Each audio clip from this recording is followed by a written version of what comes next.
ayemi fodoro anye kuma munu fo alhamdulillah be so abade abeci nya kuma de ko ale yere kata tara hijula sami utumbe jama kulumina muso be jumura mutula unu beta tawafula nyogon fe unu be do bisi kono nyogon fe bon mi aye do togofo ko mimbe atum abena wajulu ke ya ba abena wajulu ke ale no de tara hijula nyogon fe ku to kare kono ni muso do ya kanto to nyogoma bafo ko kale to tawafula ko che do ya ale minana sinye bokona ya sura na che be nyogon fe o be ani aka ba e wa jumura be nyogon fe o be se ka kewa aye sim minali defo yala ko re min munum be ke o be fo ala kan kisi kan tanga duru balemaw ci la mi sariya an kan nyanyini ci de nye munum fo an ko barade an ka hera bodela balil insan wala hu ya law man khalaqa ala ya law man khalaqa ala de ba kaddam fi ndode na ye minke sariya na mabarake na te fo la sama ni finyeni na kasini halakite ambal mado ya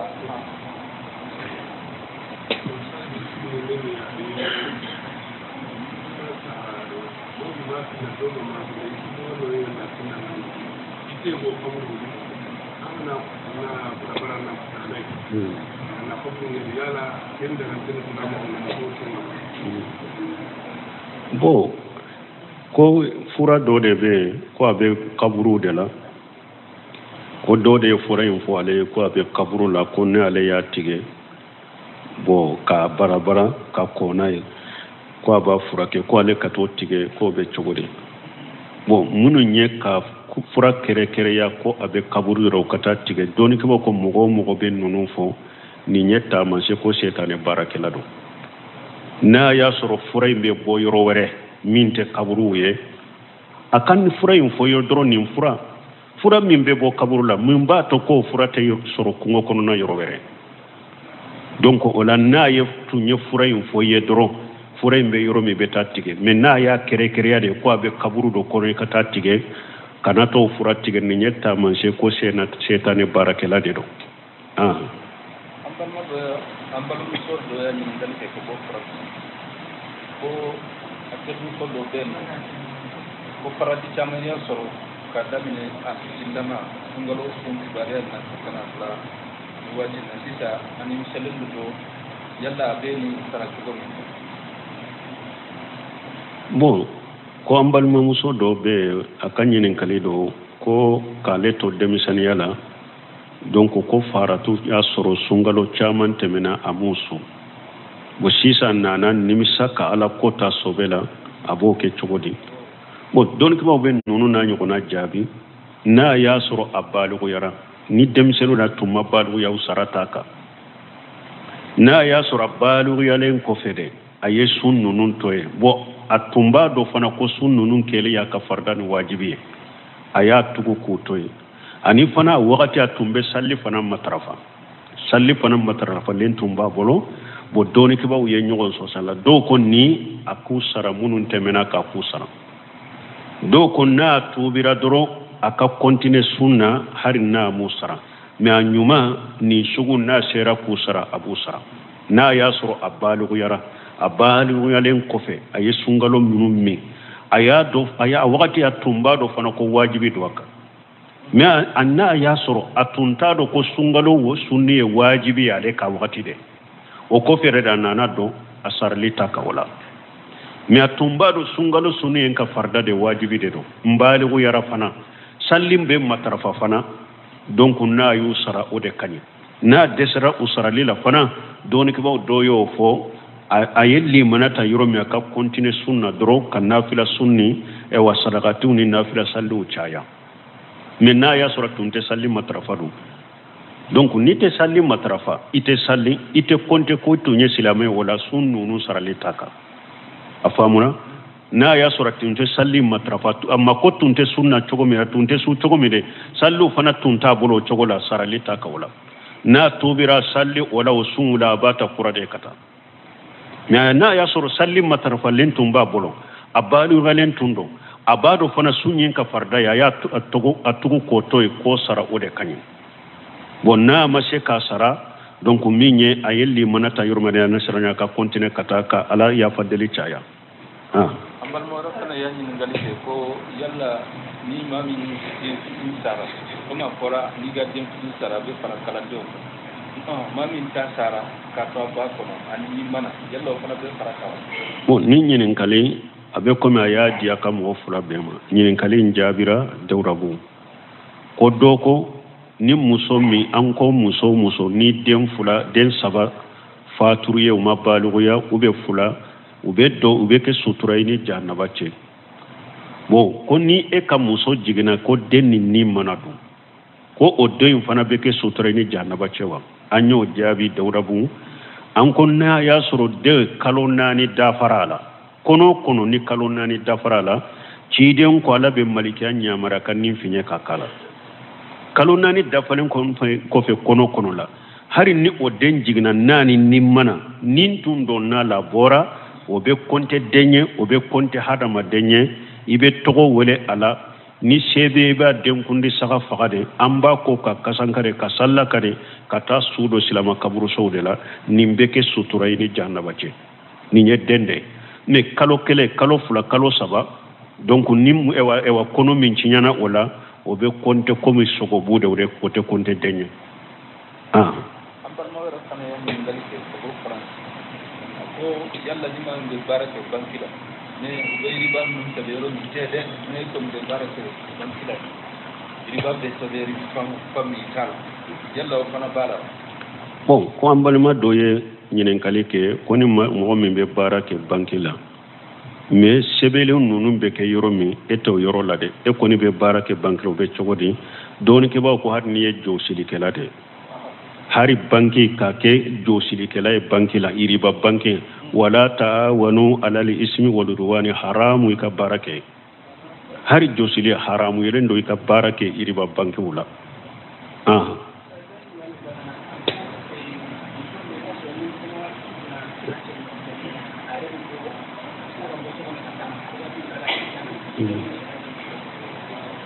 bon ko muso mi ni mankan fitini bilala na ceto dro abe bokata na yeriate sara cema bon ni nye junubu belebele bani ala soso ni ciden soso de ciden ko muso kana bo ika ce ka du kono ni ma jenyini kana bo ika ce ka du kono ni ma jenyini ini ce kele la chogo ate daga ika boli ka bo du kono kasori ma jenyini ni bora aka du kono kasora ma jenayi ciden ko fokati sagi malikawde bi danga donc nonu ni ala soso ni ala kutawde do ibe se ka boli chogo ya dore la ce ba ke ki bugo chogo ya dore la mo teso kono e yire baado nimma boli ka bo nimbe se kin faga ube abimbaga ewa mbugo kimbana ona nyogonaw ibe boli ki yire nyine mais ni otala ko manka ni ewa kuma temenani nyogon cedero ka boddu kono katani yere ote daga ye ate daga ika boy ka ce ka so kono foi ka jenyina ka nyamura de dima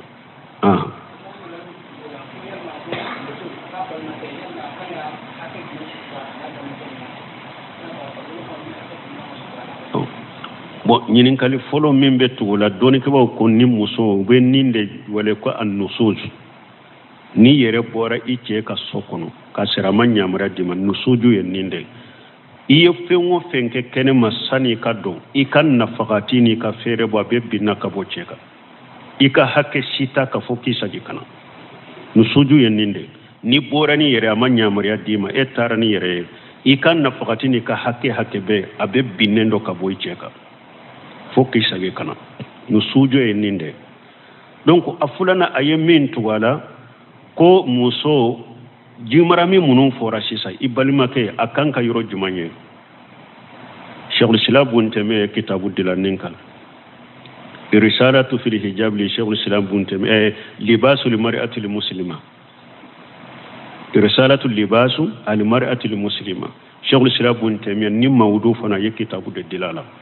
ako sarafu salihu qarni saba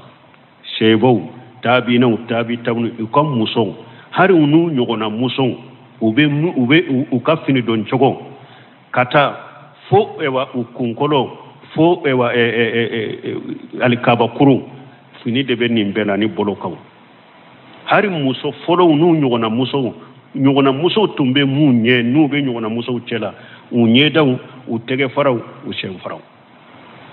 hari unu nyogona muso bunte mi ko tumbe doloki de do mimba ta ukunkolo fo ewa ukanna mumba ta ukanna fo ukali kaba kulu fra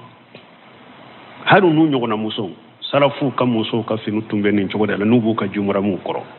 nye daw de beye ani tege faraw ani shen faraw u jumura mi koro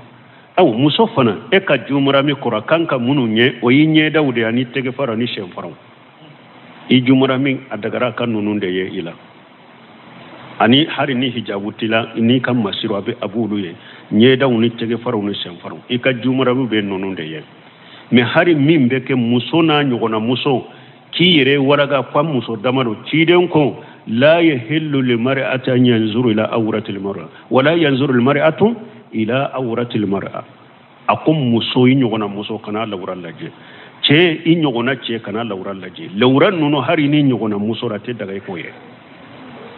ja koy ko o sutura de ne muso be faratu minken kam muso be kam faratu minke unu don u farlan kolon u dem muso nyana u den kan nyana ube bode de farna koro bude koro kasara bari bara ubere ba salafu muso tunto chogola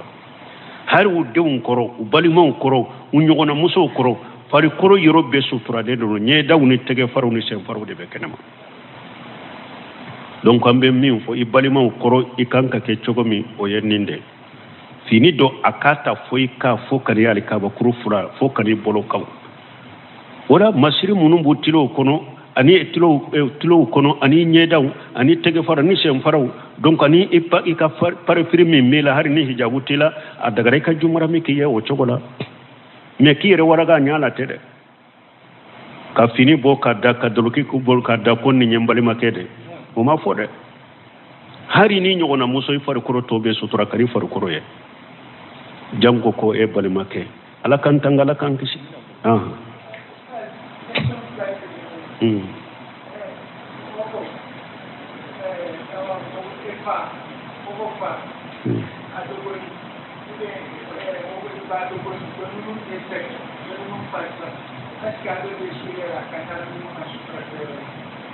bon ni nyemi fo koy fa dogoni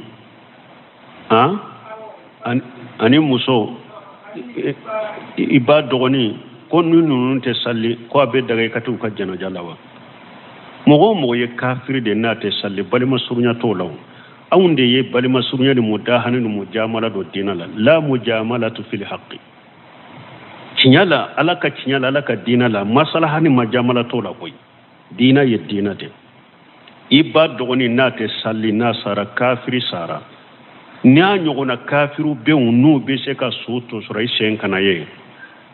kana tay ato anyogona kafiru buru ka sutura ni ba dogoni sara ni kafiri de roate salli na nyogona kafiru be se ka sutura le kay isen kana ye ato anyogona kafiru buru ka sutura ita yorote kana tay silama be kafiri sutura de ni sutura bagatala ante se ka dalen to ankoro na kasabantoro wala mbeta dinga do shabe kumin na dro ka sutura men ni sutura bagaw bala anta sutura amba tulu de bolo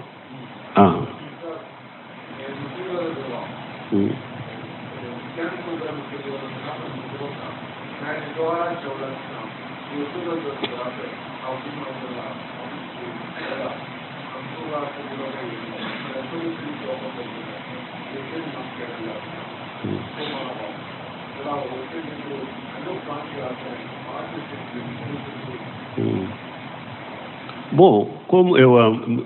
misiri korola u ye so de do jom misiri krefe comme muso bo kono donc ute chew ko fe tuguni de u be comme be krefe la do salli be chogodi donc ba u yayira ni so in tugulembe misiri la ni korobe we mi koro kamme basitu ka sallila u kanake almami nyefe dro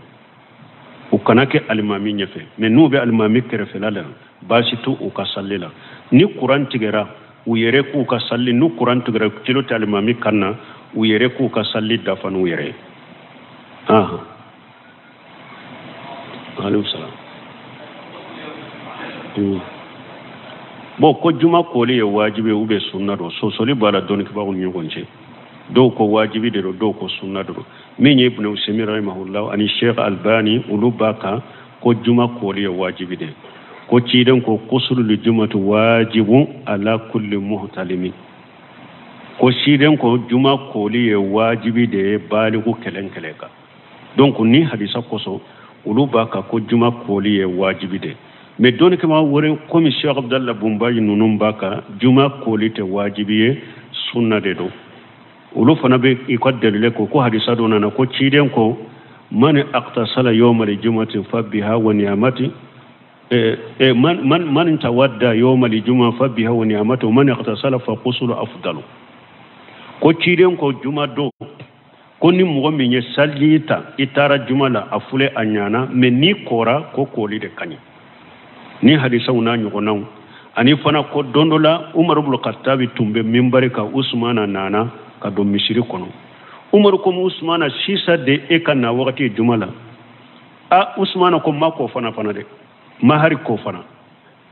wala kunna ya soro juma koli ye wajibe Usmana to toy ka salijita duro kata misiri la ala kulli hali sosoli bala doni ke baw do bolo juma koli ye wajibi ye do bolo sunna de do wa alaikum salam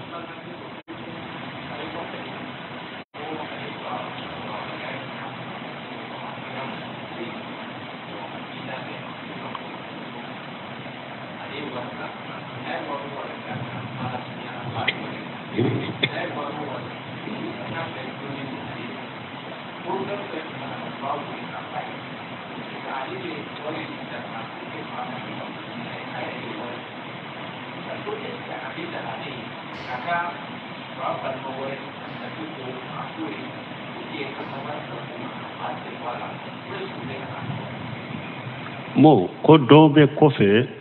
ko ale sera furuma bo ale fa fana be dumi ale fa ni du fana le de jolende ni dumu sakabe a sere furima abe wori ci fama ko fa ka muso nyini ale sera furuma ko na ye wori nati fa badu ate muso nyini ale fana jolende ni dumu sakabe fana me ona tabe ni wori nana ko muso kanyini fa badu yala kabila kono fa ka balima wore ale beshe ka olaje ka wori chioma ka muso nyina ale ka fa sembo alawa akanyini kale yendinde na ya soro ni sabati lende do chinyade do yemmin fo chinyade ashembo ala fo da bal bunu seminu ko yere ako bange baga ni den sera furuma shebiye shete denye ako jakwa wajibilen be kai ka muso furayede ako wajibilen de be bange bagaka ni denke sera furuma setai yurwari be seta aleya ka furu ako wajibilen bika ika muso furaye ka dama nima dama junubu be ka lagara labi nyininka ni seta wajibilen yere de binuma ika muso furaye bo ema muso furaye ni wajibi be edeka ema ke ale yere jolembe ni dumu saka koma ya ko chogumi na sabatira o chogola aben na fulo fana chima ibi baka muso fana nyina wala adagara ye na balima mimbe ni dana ya baka yere bado ne ya chi o fana ma o te sira koro kenya ube o te sira ninye ni abe baka muso nyini ye no mogo koni bi bolo foi tika nina ika wori tema ka ika wori bila mogo wore ma aka muso nyini ye basi shiti kanina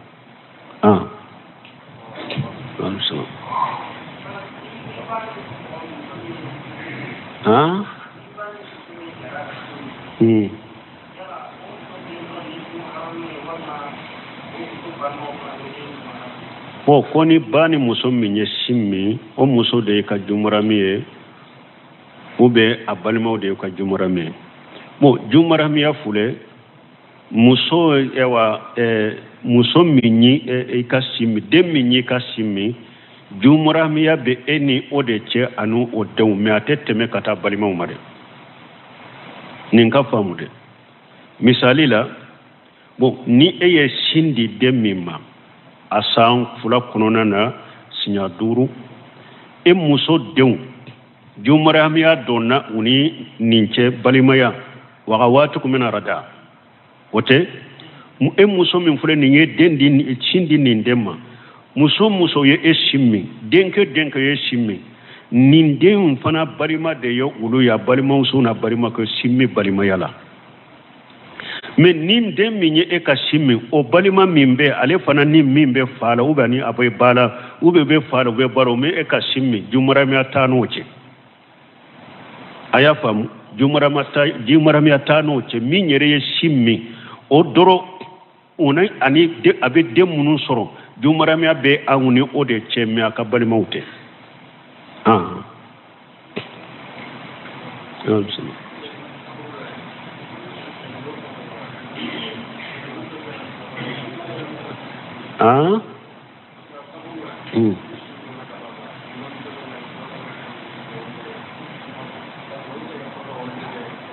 ne taki kaka kuma famu walum sa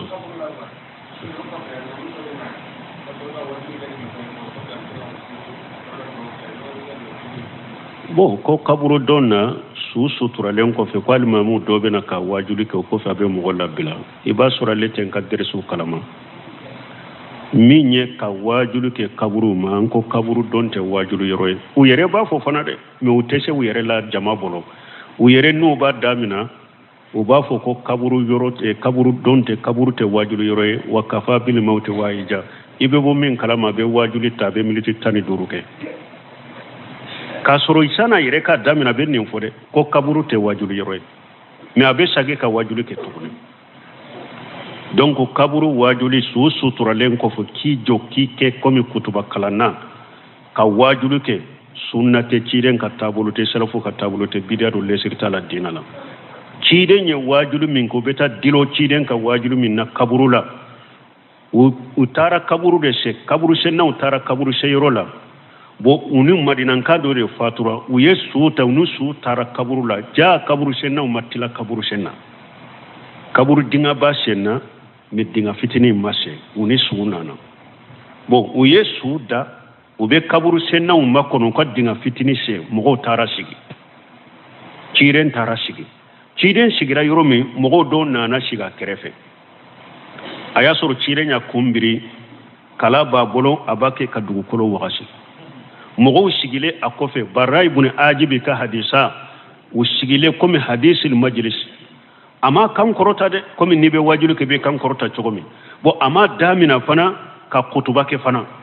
comme nibe wajulu damini be kutuba munun kara ka salli ci den ka fe ami wulu ke de comme ini mogo sigila be baroke chogomi doro ani munun sigile no aye barai ibn ajibi ka hadisa fo chogola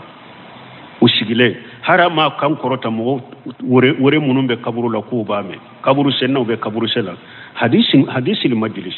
comme au sigila be baroko chogo mi doro aye hadisa mfuye o chogo da la sigile puru kana jiya baroke kiden ka wajulu ye ninde sani kaburu senna o katila kaburu senna ne ka fo suturalen ko fe kiden jora suka ka kutuba kala amoke o masabati kiden bolo sallallahu alaihi wasallam ni mo min ko ewa ko kiden ye wajulu ke kaburu la fana be wajulu ke kaburu la kiden nya ke chogo ma ko chogo la ke ni fana domi nani su tara kaburu la aya soro kaburu senna matila kaburu senna aye suda ubake ka kaburu sen e tara sigi mo nana sigi krefe e fana ka hadisa do fuyeke abaroto iba fo ciden wajulu ke kaburu la ciden wajulu chogo kera ode me su turalen ko fe ki joka kutuba kala sunnate bidade do e pika su kumantia ka hakedema obeke sababu ye do min kanka ke su yere bebe nyino ko yere ni ye wajulu yere janyere do be dimi kata yere suni do min kakate ka yere usman ibn affan kadi sanana ako kana rasulullah sallallahu alaihi wasallam ja farqa min dafrin mauti wa ghafa alayhi wa qala astaghfiru li aghikum wa shallallahu lahu tasbita fa innahu la ana yushalu ako ciden tunkera na yesu sutura li banna abejo abafo seban ye aye ala dele alaka yafa bari mama akala dele alaka nen sabati shi sau bena nyinenka odi ya to haranya fo iriyadu dersulaya antumbe janaja bondala yoromi budo semino ko niye musu sutura minye sunnai ikafu allahumma aghfir lahu allahumma sabbitam اللهم اغفر لهم اللهم اغفر لهم اللهم ثبتهم اللهم ثبتهم اللهم ثبتهم sinya saba ibe sagi jama be cara ko ninde ciiden ka sunna parce que kana rasulullah sallallahu alaihi wasallam ija da salasa ciiden tun kera na lebe duwa ke be do ke sinya saba اللهم اغفر لهم اللهم اغفر لهم اللهم اغفر لهم اللهم ثبتهم اللهم ثبتهم اللهم ثبتهم abe sagi jama be jense ninde sunna ki jo ka wajuru ke sunnate nyafo ka faraka ka eresireli faraka ki kanta bidiya farla bidiya ka mu wure nana faraka ini mi koro de beta kaburula sisa ambe munum fo jamana kono ko bolo jigino bidiya wulu man ndo dira kono de munum bu dambe kata sunna mawlu de nim bidiya do dina kono ini mi koro beta kaburula ini ewa ube filmelike ewa wajuli kala ka ibata ado beere uba communiquer araja sodola ka ke diretier ebe kaburu lebe wajuli ka be bo arajola sunna mo munum bu dambe kata sunna mo wulude be nimbeke bida mo man nonun ke folode wulude yen nimbe do dina kuno e wasi tala fana ka jo ka wajuli ke bidiya ate sunna kuno me mumbu bilala abbe hadamade ngasi sigini mujamala ni mudahana ani ni patron ko ni sara abe komi doni ke bawo yere ye drogu de ta patron ko ni janaja abe komi ye drogu de dumo tado be mum fo tado be minke jinga kanu min bula nafolo kanu min dula nata mum bula ma nyogona ye ambe ala delala ka dusun kala side dama subhanaka allahumma rabbana bihamdika ashhadu an la ilaha illa anta astaghfiruka wa atubu ilayk ayemi fo doro anye kuma munun fo alhamdulillah be sawaba de abe cinya kuma de ko ale yere kata tara hijula sami utumbe jama kulumina muso be dumura mutula unu beta tawafula nyogon fe unu be do bisi kono nyogon fe bon mi aye do togofo ko mimbe atum abena wajulu ke ya ba abena wajulu ke ale no de tara hijula nyogon fe ku to kare kono ni muso do ya kanto to nyogoma bafo ko kale to tawafula ko che do ya ale minana sinye bo konna ya sura na che be nyogon fe o be ani aka ba e wa jumura be nyogon fe o be se ka kewa aye sim minali defo yala ko re min munum be ke o be fo ala kan kisi kan tanga duro balemaw ci la mesariya an kan nyanyini ci de nyem munum fo an ko barade an ka hera bodela balil insan wala hu ya lam man khalaqa ala ya lam man khalaqa ala de ba kadam fi ndode na yemin ke sariyai namma barake na te foy la sama ni finyeni na kasini halakite ambalma do ya na